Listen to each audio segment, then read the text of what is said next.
안녕하세요. 예, 이렇게 이거를 우리 선교사들 하여튼 모든 외국 선교사님들과 한국 선교사님들이 이 문화를 그냥 수용하기로 했어요. 이렇게 해보세요. 이거 합장인데 주무립수 따라 하겠습니다. 주무립수 주무립수 옆사람하고 주무립수. 예, 평안하십니까? 안녕하세요. 이런 거예요.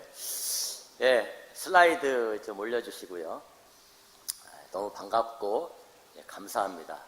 저희 이렇게 가족이 한국에 나온 거는 저희가 70까지 이렇게 70세 은퇴하려면은 한 달 과정에 침신대 안에 있는 세계 선교 훈련원이라는 데가 있어요. 거기서 4주를 이렇게 훈련을 받아야 70까지 은퇴를 할 수 있는 거예요. 70에.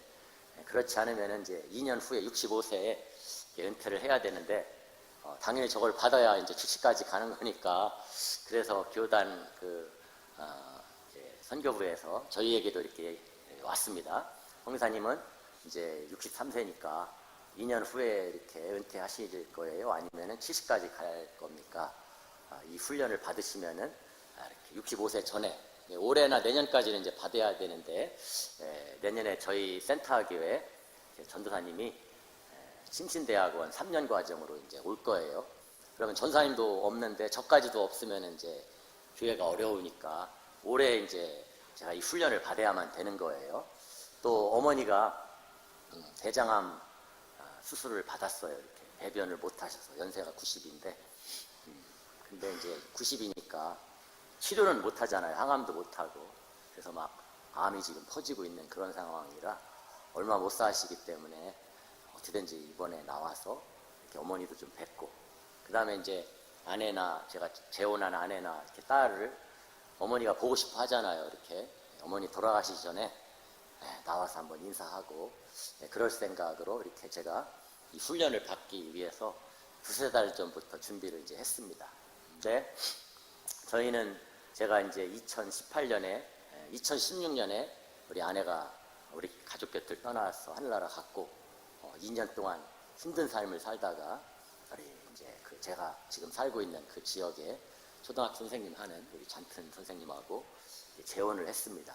그리고 이제 딸도 하나 예미라고 지금 밑에서 막 왔다 갔다 합니다. 그렇게. 근데 우리 아들도 이렇게 목사님 딸하고 결혼해서 딸이 둘이에요. 손녀가 둘. 그 다음에 이제 딸이 있는데 대전에 중학교 영어교사예요.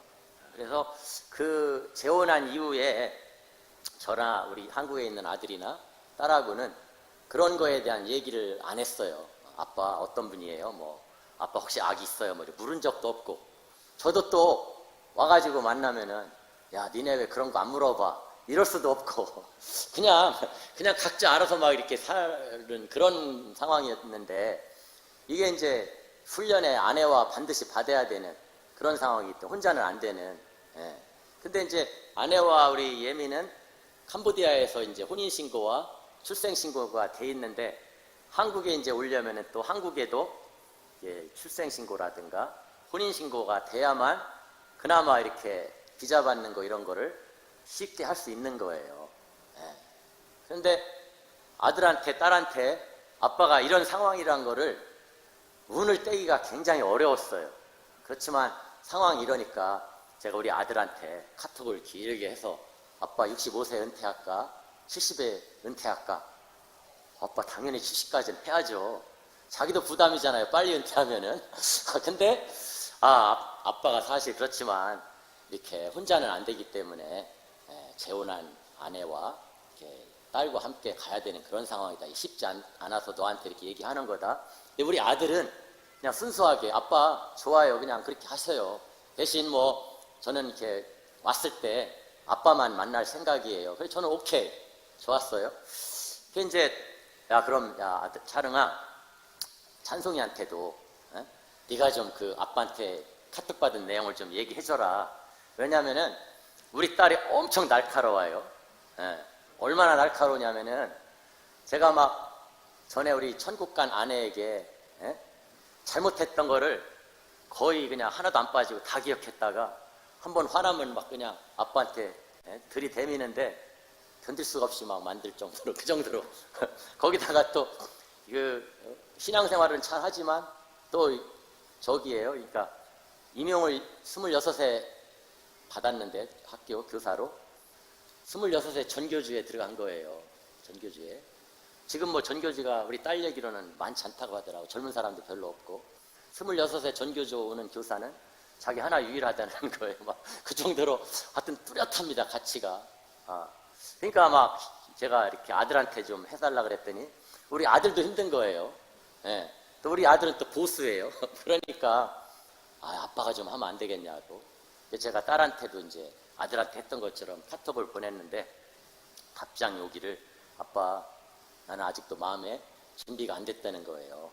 아빠의 새로운 가족을 이렇게 못 받아들이겠다는 거예요. 제가 가슴이 철렁했지만 어쩔 수가 없었어요. 제가 그래서 해외 선교부에다가 우리 가족이 이런 상황이니까 우리 딸이 이렇게 결국 허락을 하지 않으면은 저는 그냥 65세 은퇴하겠다고. 근데 이제 교단에서도 좀 굉장히 당혹스러운 거예요, 이게. 그래도 좀 좋은 선교사가 이렇게 65세 은퇴하는 게 그 훈련을 안 받아서 그런 거다. 이런 거니까 막 고민하고 있는 그런 찰나에 우리 딸이 이제 이틀 지났는데 카톡을 또 보낸 거예요. 아빠, 여전히 나는 평생을 아빠의 새로운 가족을 받아들일 그런 마음 자세는 없지만 아빠가 그렇게 70까지 해서 은퇴를 하고 싶어 하는 거를 자기가 이제 막을 수는 없으니까 아빠 그렇게 하라고. 그렇게 해서 이제 가족으로 이렇게 얘기되는 그 관문은 통과를 했어요.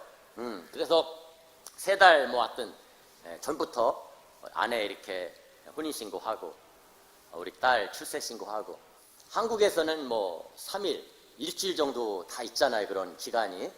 근데 이제 해외에서 하려면은 그거 뭐 2주 걸린다거나 어떤 거는 막 1달 걸린다거나. 근데 한국 대사관과 한국 정부랑 뭐 이런 거를 하는 거는 전혀 문제가 없어요. 정확하니까. 요거는 선교사님 2주 걸립니다. 요거는 4주 걸립니다. 돈은 얼마입니다. 정확해요. 우리나라는 선진국이니까. 근데 너무 힘든 거는 캄보디아 그 공무원들하고 이걸 해결하기가 너무너무 힘든 거예요. 그래서 가장 어렵고 가장 마지막에 제가 13일 날 비행기 타고 와서 14일부터 훈련에 들어갔는데 우리 딸 예미의 출국 비자. 예미는 이제 그 임시 여권을 대사관에서 만들었잖아요. 네. 그러니까 그 임시 여권을 가지고 한국에 나오려면은 비자가 있어야 되는데 그 출국 비자를 그 이민청에서 해주는 거예요. 그거는 한국 정부, 한국 대사관하고 정확하게 체결이 다 됐어요. 서류는 10가지. 금액은 $30. 이렇게. 근데 제가 2주 전에 완벽하게 서류랑 30불 가지고 갔어요. 공무원이 안 된다는 거예요. 출생증명서를 병원에 가서 떼오라는 거예요. 이거 10개 중에 없지 않느냐. 내가 출생증명서를 6년 전에 관청에 내가지고 동사무소 해서 여기 봐라 동사무소 이미 다 올라와 있다. 아니라는 거예요. 마음대로 해내는 거예요. 가든지 말든지. 그래가지고 제가 병원에 이제 내려와서 2시간 반 올라갔다가 다시 또 내려와서 병원에 갔는데 병원에서는 또 서류는 5년만 보관하는데 6년째 와서 돈을 안 주면 또 안 해주겠다는 거예요. 그러니까 지금 어마어마한 일이 있었잖아요. 이제 여기 무슨 지금 이제 회담 막 이런 것 때문에 이렇게 우리 그게 가려져 있지. 그 전에 캄보디아에 대한 막 어마어마한 그런 막 일들이 있었는데 그런 거예요. 그렇게 막 부패도 심하고 캄보디아뿐만 아니라 가난한 나라가 다 그렇죠. 이 서류가 언제 될지 얼마를 해야 될지 뭐 이런 게 다 어려운 거고 선교사들이 어려워하는 것도 그런 거고요. 그래가지고 병원에 이제 돈을 주고서 서류를 떼서 이제 갔어요. 자, 됐지? 안 된다는 거예요. 이번에는 우리 아내를 붙잡고 늘어지는 거예요. 아내 준비 다 됐다. 대사관 서류 있지 않냐. 그러면은 그거 나온 게 이거는 이제 비행기를 탈 때 그날 가서 받는 건데 그거를 갖고 오라는 거예요. 이 공무원이 저를 완전 그 뇌물을 줄 수밖에 없는 코너로 막 계속 몰아가는데 제가 알죠. 근데 저는 선교 훈련 받을 때 선교지 가서 이게 공식적인 금액인지 이게 뇌물인지 이거는 다 알지만 그렇다고 어쩔 수 없이 그걸 해줘야 되지만 50불 달라는 거를 그냥 주면은 그 다음 선교사가 가면은 100불을 줘야 된다고 어떻게든지 버텨야 되는 그런 걸 제가 잘 알기 때문에 제가 이제 끝까지 버티는데, 공무원은 그걸 벌써 다 알고서 제가 돈을 낼 수밖에 없이 막 코너로 몰아가는 거예요. 응? 거기 이제 10가지 중에 비행기 표도 들어갔잖아요. 이게 알잖아, 벌써. 이 사람이 며칠 날 가는구나. 그리고 제가 비행기 표도 좀 비싸게 끊었어요, 평소보다. 왜냐하면 추석 연휴 마지막이니까 티켓이 없는 거예요. 전부 다. 베트남 사람들, 뭐 캄보디아 사람들, 관광 온 사람들, 워낙 많은 관광객들이 오니까. 그래서 비행기 표도 좀 비싸게 끊어는 놨는데 13일 날 가는 걸로. 공무원이 이제 완벽하니까 더 이상 공무원이 이제 할 수가 없어. 좋다, 내주겠다는 거예요. 근데 14일 날 오라는 거예요. 14일 날.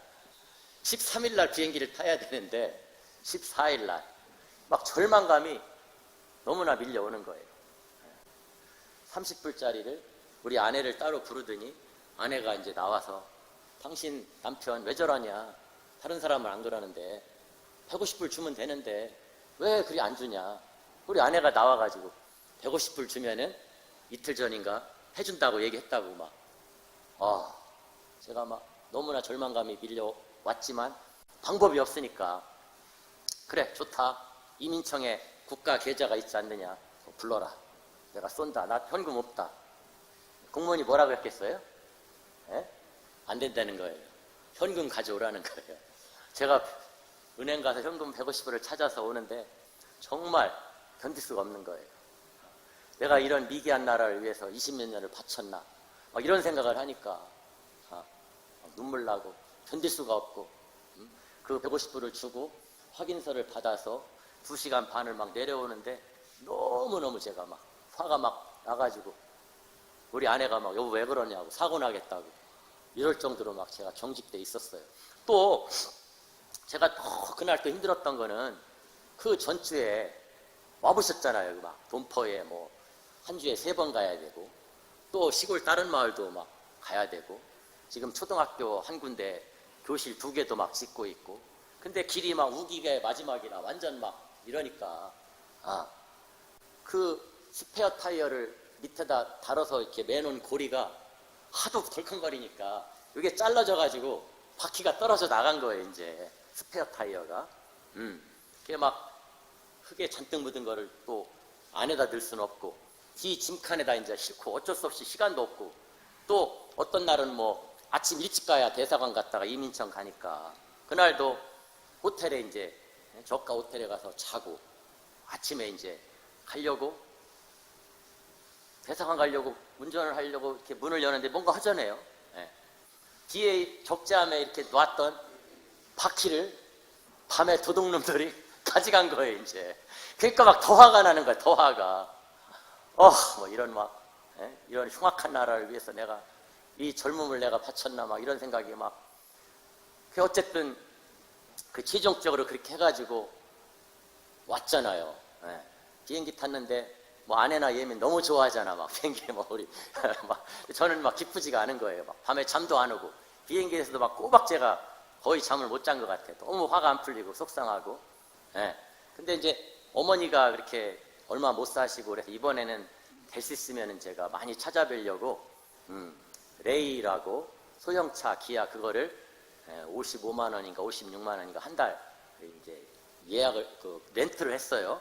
굉장히 편리하더라고요. 공항 주차장에 직원이랑 딱 나와서 인수 딱 하고, 그래 이제 제가 레이 딱 열고 들어가서 아내랑 예미랑 이렇게 딱 차를 잡고 운전을 하는데 차가 너무 좋은 거예요. 막 이거랑은 길이 거의 환상이야. 막 이게 공항 앞에 길.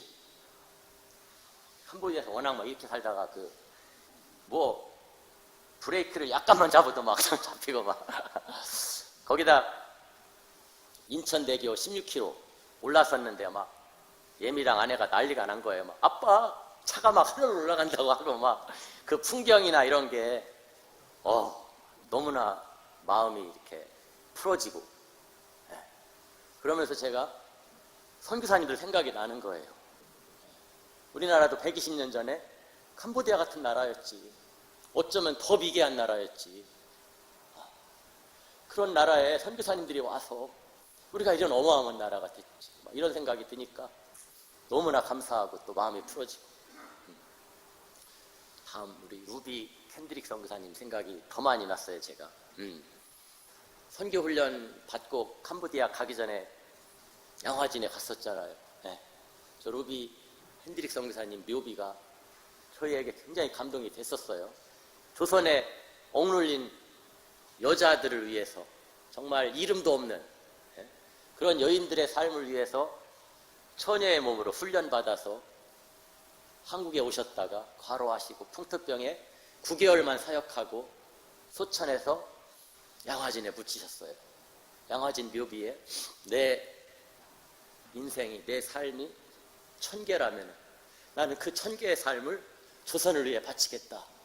그 묘비명이잖아요. 루비 핸드릭 선교사님. 대전 훈련원까지 내려가면서 그 풀렸던 마음이 다 이렇게 풀어졌고, 내가 캄보디아에서 그런 겪는 거 아무것도 아니지. 내가 조선의 삶, 또 선교 훈련 받으면서 그 구한말 조선 후기의 삶이 얼마나 어묵했는지 그때 우리 선교사님들이 와서 했던 그런 것들을 다 배웠고 그걸 알고 있고 그 터 위에 내가 있지. 바울 선교사님의 터 위에 내가 있지. 그런 조국이 내 조국이지. 이런 생각을 하니까 그런 마음들이 다 이제 풀어졌습니다. 다음이요. 네. 이 이제 팻말은 여러분 이제 2년 전에 오셔서 막 흙도 이렇게 센터 짓는데 이렇게 평탄 작업도 해주시고 막 이랬잖아요. 그게 완성이 됐어요. 완성이. 네.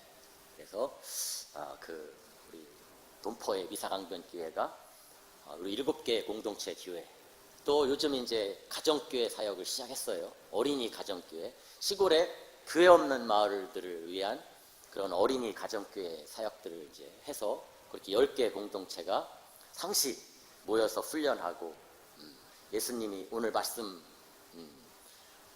미명에 기도하셨고, 또 예수님의 사역이나 예수님이 많이 알려주셔서 제자들이 기도 끝나자마자 예수님 집회 있습니다. 큰 집회. 거기서 예수님 오시라고 합니다. 어떤 제자는 와서 예수님 지금 광장에 사람들이 여의도에 많이 있습니다. 거기 가시죠. 어떤 제자는 방송국에서 오라고 합니다. 그때 예수님이 위대한 말씀을 하십니다. 아니다. 내가 그것 때문에 이 땅에 온 게 아니고 가까운 마을로 가서 전도하는 것 때문에 왔다 하면서 예수님같이 능력 많으신 분이 가까운 마을로 가서 전도하셨어요. 그리고 사람들을 회당에 모아서 말씀을 가르치고 귀신을 쫓아내고 소경 안질병이를 고치시고 삭개오의 그냥 억눌린 마음, 공황장애를 겪고 있는 삭개오의 마음을 풀어주시고 섬기는 삶, 이런 삶을 살아내자. 이게 이제 예수님의 삶을 따르는 공동체고, 그 훈련 센터를 돈포 미사 강변교회 안에 지금 이제 세워서 1박 2일 수련회도 하고 연합 집회도 하고 하다가 이제 제가 이제 온 거예요.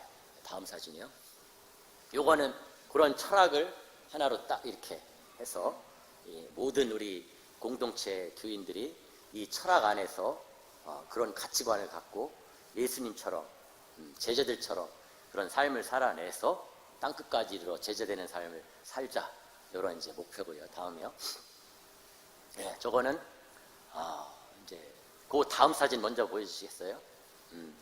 제가 그 지방 사역을 이제 한 5, 6년 내려가서 하면서 저는 사실은 이제 내려갈 때 아내랑 이제 재혼해서 센터 교회, 그 다음에 공항에 있는 그 두 교회는 이양하고 내려갈 때는 굉장히 자신만만했습니다. 왜 자신만만했냐면은 캄보디아가 굉장히 사역이 잘 되는 것 같고, 와보시면 막 어디 가나 사람들이 많고 믿는다 그러고 뭐 나오라 그러면 나오고 손들라 그러면 손들고 결단하라 그러면 결단하고 침례 받으라 그러면 막 침례 받고. 근데 정부 발표는 0.6%. 예수 믿는 사람이 33년간을 침례교단뿐만 아니라 장로교, 감리교 엄청난 투자를 선교를 캄보디아에 했는데 정부 발표 0.6%. 선교사님들도 1%를 넘을까 말까 절망적이잖아요. 그게 왜 그러느냐? 보이는 건 그런데 진짜 교회가 허물어지면은 와서 자기 돈 내서 고치고, 선교사가 이양을 하면은 이양받은 거를 끓여서 자기들끼리 해나가는 교회가 없는 거예요.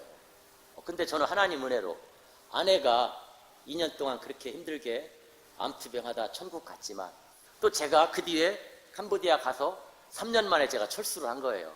잠도 못 자고 너무 힘들어서 1년을 회복해서 가는 3년간을 자기들끼리 교회를 하다 보니까 훈련이 된 거예요. 제가 지방으로 떠나도. 너무 감사하죠. 저는 아내에 대한 고마움이 있어요. 우리 아내가 참 힘든 삶을 살았지만 그런 아내의 힘든 삶을 통해서 이양하는 기회가 생겼으니까. 저는 시골 내려가면은 시골도 더 빨리 부흥시켜가지고 더 빨리 현지인에게 이양시킬 줄 알았어요. 거기다 아내는 거기 지역이었고 초등학교 선생님이니까 얼마든지 이제 이렇게 좋은 사역을 할 수 있잖아요. 근데 5, 6년간 제가 사역하면서 너무너무 힘들고 너무너무 이양이 안 되는 거예요. 제일 문제는 키워놓으면 떠나는 거예요. 키워놓으면은. 요게 이제 올해 졸업한 고3이었고요. 그 전에는 8명이 졸업을 해요. 8명이. 고3이. 그래가지고 7명은 다 프놈펜으로 직업 찾아서 학교로 갔고, 1명 자매 하나 남았었어요. 왜 남았느냐? 대입 수능에 떨어졌어. 그래가지고 저랑 같이 사역하면서 이 자매가 갑자기 저랑 막 사역하다 보니까 믿음이 들어가고 사역에 대한 하나님의 은혜가 임하니까, 홍사님 저 대학 안 가고 선교사님하고 사역하고 또 신학하면 안 돼요? 그래? 그래가지고 이제 신학교 가서 8명 중에 하나는 건졌네. 이래가지고 사역을 했는데, 작년에 이제 우리 저랑 왔던 음악팀 중에 배 뚱뚱하고 이런 친구가 있어요. 그거랑 또 눈이 맞아가지고 그것도 올라갔어. 이제 번호펜으로. 아무도 안 남은 거야. 아무도. 그 다음에 이렇게 3명이 남았고, 저 3명을 특별히 소개하는 거는, 제가 이제 은퇴가 있고 이 시니어 훈련을 받다 보니까 모든 강의가, 홍 기사님 이제 벌리지 마세요. 지금 땅 살 때 아닙니다. 지금은 이양할 때고 은퇴를 준비할 때니까 절대 무리하면 안 됩니다. 저도 그거 알죠. 지금 막 교회 건축하고 이럴 수는 없는 거예요. 그런데 시골에 살다 보니까 뜨레양 그 군만 해도, 우리 미사강변교회가 있는 군만 해도 154개 마을에 복음이 들어간 적도 없고 교회는 없으니까 제 마음이 너무 아프잖아요. 이런 얘기를 했는데, 요 고등학생들이 제가 미사강변교회 주일날 1시에 가요. 자기들도 교회 없는 마을에 가서 아주머니 집에다가 애들을 모아놓고 가정교회를 시작을 한 거예요. 요 자매들이. 그래도 제가 그렇다.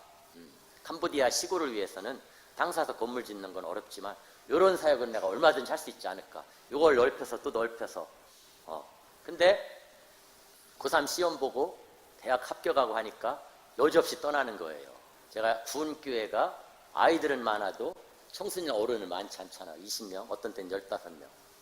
15명 예배 드리는데 저 자매가 3명이 교회를 빠져나가니까 낙심이 되는 거예요. 낙심. 살점이 막 떨어져 나가는 것 같고, 또 더 힘든 거는 저 자매 셋이 가니까 그 가정교회가 이제 못하는 거예요.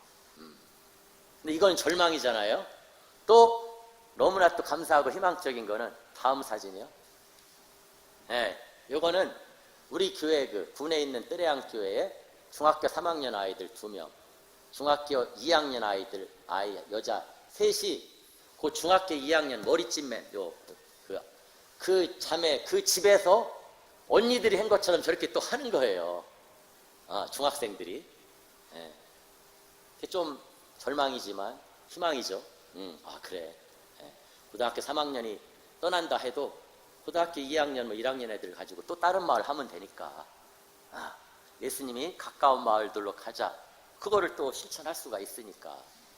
절망은 있지만 희망이 더 크기 때문에 우리가 하나님 앞에서 또 열정을 가지고 이제 살아갈 수 있는 것 같습니다. 아멘. 다음 사진이요. 아까 그 어떤 제 철학이나 지금 하고 있는 사역에 대한 이제 소개를 한 그 센터가 저렇게 완성이 됐어요. 한쪽에서는 풋살장, 게임하고 축구하고 막 배구할 수 있는 그런 장소. 또 한 공간에서는 300명, 뭐 많게는 500명도 막 집회할 수 있어요. 그런 공간. 그 다음에 합숙하면서 이렇게 할 수 있는 2층에 잠자면서, 그 다음에 음식 해먹고 고기 구워 먹고 뭐 화장실 이런 거 다 됐고요. 그 다음에 3층은 이 벌판을 멀리 바라보면서 차도 마시면서 인생을 얘기할 수도 있고, 저녁에 거기서 텐트 치고 잘 수도 있고, 캠핑도 할 수 있습니다. 그런 장소를 하나님의 은혜로 잘 이렇게 완성을 해서 지금 이제 사역을 하고 있습니다. 다음 사진이요. 이건 동영상이에요. 한번. 네, 동영상. 네.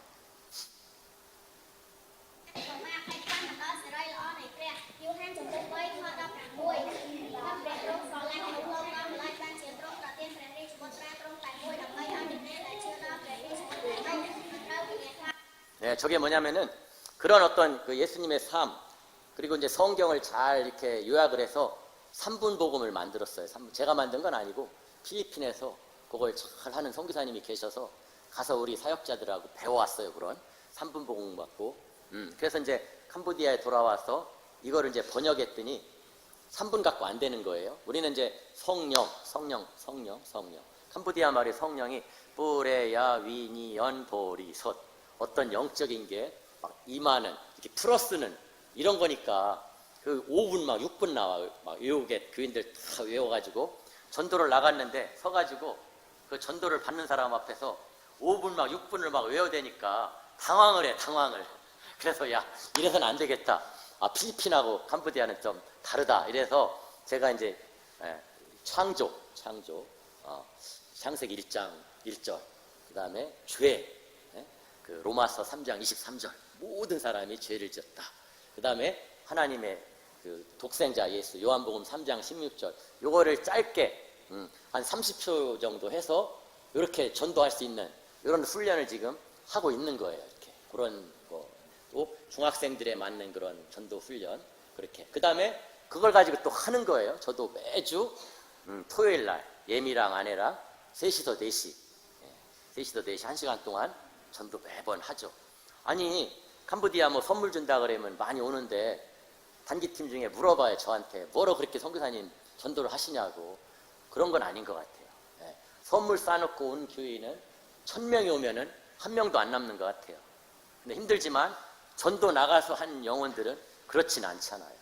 제가 왜 이야기를 하냐면은 한국에 올 때마다 느끼죠. 제가 정말 한국이 선교지보다 더 힘들구나. 선교지보다 더 선교지 같은 나라가 돼가고 있구나. 특히 어린이나 젊은 세대들 안에, 대학생들 안에. 제가 안식년 이렇게 뭐 오면은 저희 화성교회에서는 선교사님이 교회 옆에서 이렇게 지내시면서 교회와 함께 예배도 드리시면은 원룸은 이렇게 교회가 다 제공합니다. 만약에 선교사님은 교회와 다른 데 가셔서 쉬시려면은 그건 알아서 하세요. 그래서 저는 당연히 그냥 교회 옆에서 원룸 제공해 주는 데서 교회 예배 드리고 교회 행사 있으면 가서 이렇게 하고 그렇게 지금까지 해왔습니다. 교회에서도 좋아하죠. 근데 다른 거 예배 드리는 거, 뭐 여러 프로그램 속에 제가 들어가는 거, 때론 제가 강의하는 거 너무 좋아요. 한국은 너무 좋습니다. 모든 게. 근데 제일 힘든 게 있어요. 화요일 날 2시에 전도 나가는 거예요. 대추차, 커피 끓이고 선물 사탕 이렇게 해가지고 교회 소개하는 팜플렛 해서 나갈 때 제가 그 화요일 날 2시에 가보면은 대부분 전도 여자 권사님, 집사님들이 대부분이에요. 한 20여 명. 집사님, 권사님들이 막 너무너무 좋아해. 오늘은 막 걱정 없다는 거야. 선교사님이 왔으니까, 선교 전도의 전문가가 왔으니까 오늘은 걱정 없다고 너무 막 좋아해. 근데 막 저는 속에서 너무너무 힘든 거예요. 알잖아요. 전도 나가면은 얼마나 쌀쌀한지 몰라요. 막 집어 던지기도 하고 왜 막 이런 거 하냐고 막 공개적으로 얘기하는 사람도 있고, 제가 받는 느낌 자체도 막 왜 이렇게 저렇게 여자들만 와 있는데 저거 남자 저거 하나는 뭐여 막 이런 것 같기도 하고 막. 그런데 하루는 더 어려운 거는 그날은 아파트를 간다는 거예요. 아파트를 두드려 가지고 아파트를 한 동씩 맡아 가지고 이거는 막 더 힘든 거예요. 문도 안 열어주고 또 선교사니까 뭔가를 보여줘야 되잖아. 전사님들 막 집사님 권사님들이 쭉 보잖아. 선교사가 어떻게 하나. 제가 막 더 부담돼, 더 부담돼. 근데 뭐 지금은 그것도 안 되죠. 그죠? 한국은 지금도 그렇게 못하죠. 오래 전이야, 오래 전. 네. 근데 어떤 동에 가서 두들겼는데 처음으로 안에서 인기척이 나는 거예요. 누구세요? 네, 저는 송탄중앙침례교회에서 나온 한대희 선교사라고 합니다. 근데 이분이 문을 여는 거예요, 이렇게. 아마 선교사라고 해서 아마 여는 것 같아. 선교사니까. 예, 저는 송탄중앙침례교회에서 나왔는데요. 이렇게 조그마한 선물 좀 드리고요. 죄송한데 하여튼 30초 내지 1분 정도 좀 제가 얘기 좀 할 수 있을까요? 했더니 이분이 갑자기 안색이 변하더니 문을 쾅 닫고 들어가면서 뭐라 그랬는지 알아요? 됐어요? 저는 하나님 어머님 믿어요. 문을 꽝 닫고 들어가는 거예요. 예. 2단 장길자 그거죠. 예. 그때는 굉장히 제가 당황스럽더라. 이 모멸감을 내가 당해야 되나? 뭐로 내가 교회 옆에 있어서 이랬까? 멀리 가서 좀 쉬어도 되는데 막 이런. 근데 사람 다 마찬가지잖아요. 이렇게 사는 게 쉽지가 않잖아요. 저도 막 낙심될 때가 막 있고 어떤 때는 하나님이 막 너무 속상할 때가 막 있는 거야. 근데 하나님이 그 장면을 저한테 계속 보여주시는 거예요. 힘들 때마다. 너 그때 내가 다 알아. 너 그 아파트 문을 두드린 거를 내가 다 기억해. 너 너무 그렇게 낙심해 있지 말어. 너 잘하고 있는 거야. 너. 응? 너 잘하는 거야. 하나님이 그게 어마어마한 영광이라는 걸 하나님이 계속해서 알려주시는 거예요. 아무 결과물이 없죠. 그죠? 하나님이 캄보디아에서 어려움을 당할 때마다 그걸 제가 보여주시는 거예요. 대희야, 너 괜찮아. 잘하고 있는 거야. 내가 다 그때 아파트 문을 두드린 걸 내가 다.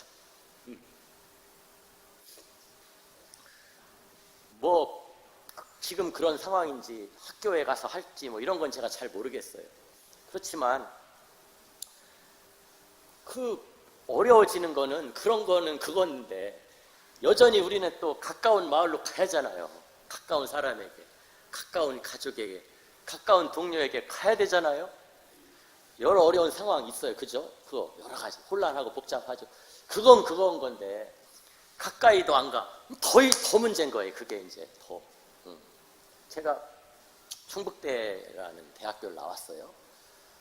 근데 저랑 제일 친한 친구가 충북대학교 농과대학 연초과를 간 거예요. 연초과. 연초과가 충북대학교에 있는 거기가 동양에서는 거기 하나래.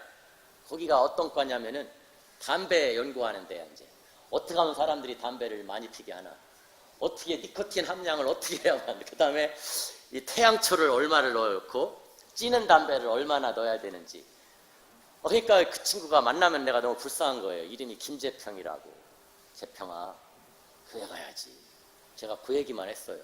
사형리를 읽어준 것도 아니고 요한복음 3장 16절을 얘기한 것도 아닌 거예요. 저는 사실은 걔가 교회 간다고 해서 그렇게 한 것도 아닌 거야. 그냥 인사야. 천안북일 동문들 모여라. 그러면 가면 거기 와 있잖아. 그러면 재평아, 교회 가야지. 이렇게 3학년 때 만났는데 어디 행사에서 재평아, 교회 가야지. 야, 대희야, 나도 한번 교회 갈까? 이렇게 된 거예요. 이렇게. 그래가지고 교회를 왔고 30년이 지났지. 이제 저는 선교사가 돼서 이 친구가 제가 막 그리웠는지 어땠는지 나중에 알고 보니까 장로가 된 거예요. 청주의 중부 명성교회, 아주 큰 교회. 부인도 아주 막 성가대 첼로 하는 그 자매랑 결혼해가지고, 그래가지고 막 제가 전도를 했으니까 제가 그리웠는지 어쨌는지 막 해서 전화가 온 거예요. 캄보디아 돌아가기 이틀 전인가. 대희야, 너무 고맙다. 응? 나 장로가 됐고 널 잊지 못한다고. 가기 전에 밥을 먹어야 되는데 시간이 안 되니까 빨리 계좌번호 보내줘. 계좌번호. 그래서 계좌번호를 보냈더니 50만 원을 보낸 거예요. 밥 먹고 가라고 50만 원을. 더 놀라운 게 있어. 더 놀라운 게. 정안, 임금님 밤 거기 정안 휴게소 가면 거기 옆에 광정 침례교회라고 있어요. 그 교회가 서리태 팔고 이래가지고 3천만 원을 후원해 주셔서 제가 살고 있는 그 뜨레양 구은교회 그거를 줬어요. 지난주에 2시 예배 거기를 가서 이 간증을 한 거예요. 이 간증을 했는데 끝나고 인사를 하는데 어떤 권사님이 제 손을 붙잡고 막 우시는 거야. 한성기사님, 그 재평이가 제 막내예요. 재평이가 막내. 예? 그 재평이가 예수 믿어서 우리 가족이 이렇게, 우리 가정이 예수 믿었고 제가 권사가 됐다고. 예? 놀랍잖아요. 놀랍잖아요. 예. 그래서